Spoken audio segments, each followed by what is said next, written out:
The cost of production of winter forage represents by far the largest expenses for livestock producers.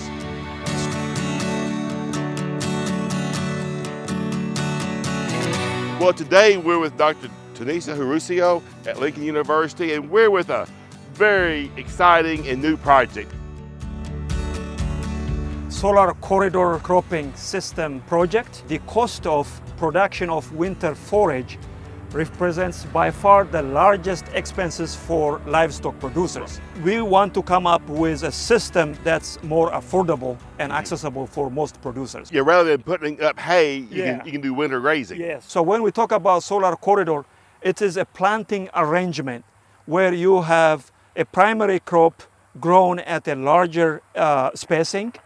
And then between those spaces, you have what we call secondary crops or floor crops.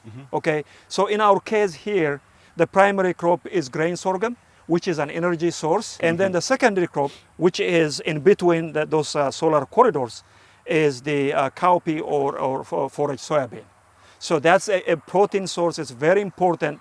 And most of the time, people who graze grain sorghum, they don't really get that protein for their livestock. So that's why we are having this cowpea or soybean in here. Because normally on a wider row, you can produce as much grain sorghum. Yeah. But then we have this space, like you said, that we're putting the floor crop in. Yes. So the reason why we call it solar corridor is that when you have a bigger spacing between the grain sorghum rows, that space is not capturing any solar radiation at all. So when you have an intercrop or floor crop, as we do have right here, you have grain sorghum and you have the floor crop in the form of cowpea or forage soybean. So the entire area is covered by canopy. So that captures up to 90% of the solar radiation. But when you look at what we call the conventional or business as usual system, where you have grain sorghum on its own, grown at 30-inch spacing, then you have open space right there. So you will not be capturing as much solar radiation as you do in here. In that case, you capture up to 60%, whereas in this solar corridor system, you capture up to 90%. So that's the difference. Taking full advantage of the sunlight. Yes. Because sunlight and water is what makes everything. Yes. So that's photosynthesis. Okay. So that's the sunlight. That's photosynthesis. That's what we see the green things in here. Everything is based on the solar radiation. And what you'll do then is that you'll simulate grazing all winter then. Yes.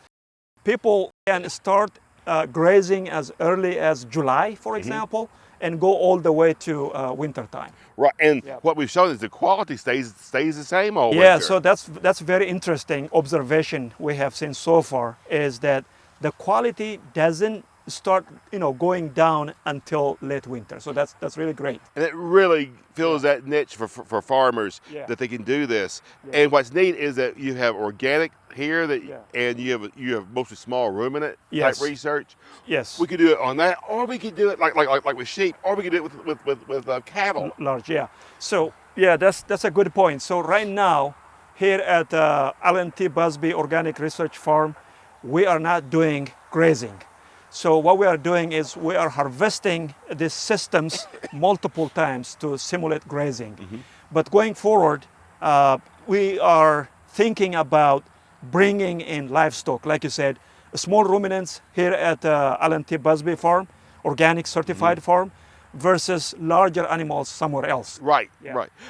And you're measuring soil health. Yeah. And like we just talked about off camera, we got to thinking about this. It's going to be a lot different in the cowpea row versus the sorghum row. Yeah. Or how about in between? It could be different. So we got a lot of exciting research here.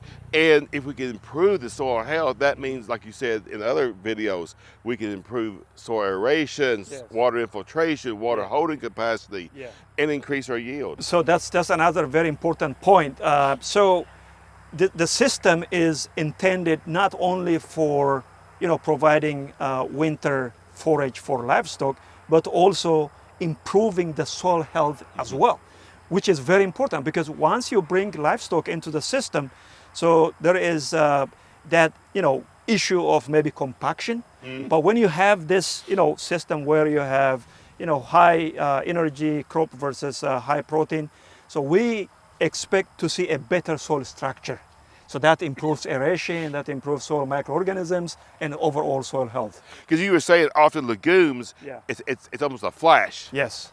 of biology, and then it's gone. Whereas the sorghum is more resilient, longer. Yeah, so that's gonna, the sorghum, the grain sorghum is going to retain or conserve your carbon or other nutrients, whereas the soybeans and the cowpeas, you get a flash of nutrients.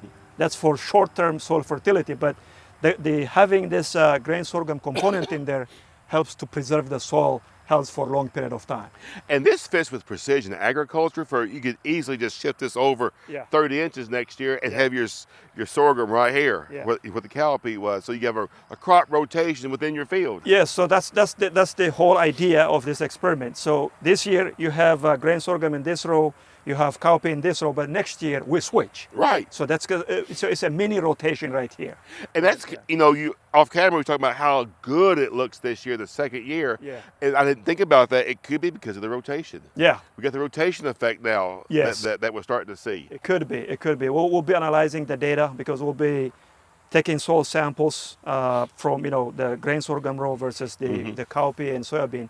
We'll look at the difference. But yes, like you said, maybe it's the rotation that's making a difference this year. Yes. So that, and then you're also going to oversee regular type, winter type cover crops, just to see how maybe when we don't have a floor crop, we could put a cover crop in at this time of year in August. Yes. So on top of the primary crop in the form of grain sorghum and then a secondary crop in the form of cowpea or forage soybean, we have a cocktail of cover crops. Yeah, that's for improving the soil health aspect when you don't have the cowpea and the soybean fully grown. And they can also help improve grazing too. Yes, so there's lots of different, and what's going to be very interesting when we do ruminants, small ruminants and large ruminants, how that affects soil health. Because now the manure is going to the animal and it's going to probably maybe could speed things up. It could get, we don't know what's going to happen. So that's exciting. That's going to be a win-win both for the the animals' performance or productivity standpoint, and also from the soil health perspective. We have to have the integration of both livestock and crops in the same field. Yes. So that's why we need to next time look at how bringing the animals would affect the performance of the animals as well as the soil health. That's right. All right, well, this is an exciting project, and there's so many ways to go with this, and we're looking forward to the next stage of this when we have animals on this. Yes, so we can't wait. We can't wait. Yeah. All right, well, thanks so much, Sensei. Thank you so much. This is fantastic. Yep, All right. thank you. This is it for Tim's Take. Yeah, this is exciting.